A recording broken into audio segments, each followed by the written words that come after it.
Sir, क्या आपको ऐसा लग रहा है कि शारीरिक गतिविधियों की कमी के कारण छात्रों के व्यवहार में कोई बदलाव दिखाई देता है, जो कि स्कूलों में पूर्व कोविड समय में हो रहा था?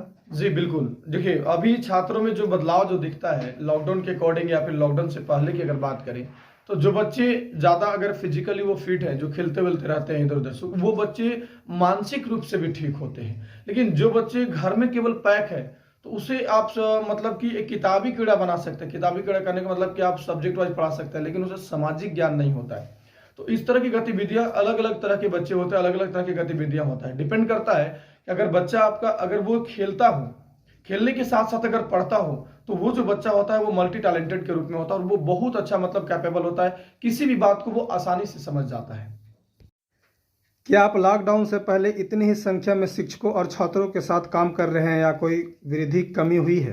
देखिए, लॉकडाउन के अकॉर्डिंग वो डिपेंड करता है। लॉकडाउन में कुछ कम थे, अभी लॉकडाउन के बाद जो है कि बेसिक लॉकडाउन से पहले और लॉकडाउन के बाद वाला में कोई फर्क नहीं है। लॉकडाउन में भी मतलब जो बंद था तो वो तो सिचुएशन बंद ही का था, लेकिन पहले की बात है तो पहले जितने थे उतना ही अभी भी शिक्षक काम कर रहे हैं, उससे ज्यादा ही काम कर रहे हैं। क्या आप बच्चों को विषय सीखने समझने के लिए अतिरिक्त प्रयास कर रहे हैं? जी बिल्कुल, हम लोग एक्स्ट्रा उसमें काम करते हैं। सिलेबस पूरा करने के लिए क्या किया जा रहा है? क्या स्कूल ने चैप्टर कट या ऐसा कुछ मांगा है? देखिए, स्कूल तो ऑलरेडी बोर्ड उसका दे दिया है, जो सीबीएसई बोर्ड हो या बिहार बोर्ड तो कुछ ऐसा नहीं किया है। लेकिन सीबीएसई बोर्ड की बात करें तो सीबीएसई बोर्ड ऑलरेडी उसका सिलेबस को रिड्यूशन पोर्शन दिया है। बाकी जूनियर सेक्शन में 8 क्लास तक जो है कि अपने स्कूल के अकॉर्डिंग चलता है वो। तो स्कूल अपना सिलेबस जो है कि काट करके लॉकडाउन की बात कर रहे हैं। अभी तो लॉकडाउन ऐसा है नहीं, तो अभी सारे सिलेबस को पढ़ाया जा रहा है। सर, क्या आपको लगता है कि छात्रों की अवधारणाओं को समझाने के लिए आपको अधिक प्रयास करने की आवश्यकता है? देखिए, बच्चों को समझाने के लिए बहुत सारी एक्टिविटियां करने पड़ते हैं। किसी भी तरह के क्वेश्चंस को समझाने के लिए, लैंग्वेजेस को इजी करने के लिए, उसको विदाउट एक्टिविटी अगर आप समझाएंगे, विदाउट एंटरटेनमेंट आप समझाएंगे, तो वो उतना बेहतर नहीं समझेगा जितना आप इंटरटेनमेंट के साथ समझा सकते हैं।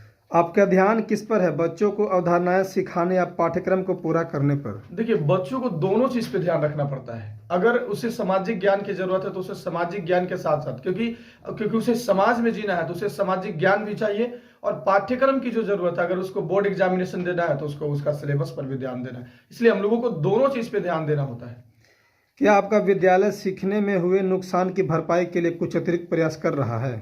देखिए, विद्यालय भरपाई के लिए कुछ करने की जरूरत नहीं होता है। उसमें जो बच्चे हैं, बच्चे खुद उतना कैपेबल कर देते हैं, उतना प्रोवाइडेशन रखते हैं, चाहे उतना मतलब मैनेजमेंट अपने तरफ से करती है, जिसके लिए उसको नुकसान होने की संभावना ऐसा नहीं रहता है। और सर, एक सवाल है जी कि बोलिए। अब जब ऑनलाइन कक्षाएं शुरू हो चुकी है, हाँ। तो क्या आप खुद को कम या ज़्यादा काम करते हुए पाते हैं? वो कैसे? देखिए, ऑनलाइन कक्षा शुरू होने से ये ऑनलाइन में ऑफलाइन से ज़्यादा टफ है। कैसे? ऑनलाइन में टफ इसलिए है कि उसके कंटेंट ऑलरेडी बनाने पड़ते हैं।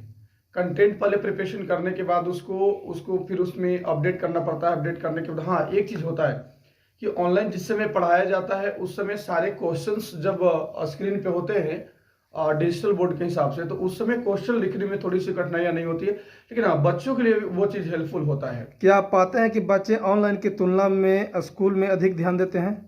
देखिए, ऑनलाइन में बच्चे इंटरटेनमेंट के व्यू से देखते हैं, लेकिन ऑफलाइन जो सेशन होता है, स्कूल का जो सेशन होता है, ऑनलाइन में पढ़ाने से बच्चों को आप मेंटली ठीक कर सकते हैं। जैसे मान लेते हैं कि आप एजुकेशन के क्षेत्र में physics, chemistry, bio subject wise आप उसको ठीक कर सकते हैं, लेकिन अब उसको मतलब मेंटली फिट करने के लिए उसे ऑफलाइन की जरूरत है। छात्रों को किन चुनौतियों का सामना करना पड़ रहा है? क्या कोई ऐसा विषय है जिससे वे जूझ रहे हैं? देखिए, बहुत सारे बच्चे अभी जैसा कि हम अभी फेस कर रहे हैं कि मैथ से बहुत ज्यादा बच्चे जूझ रहे हैं।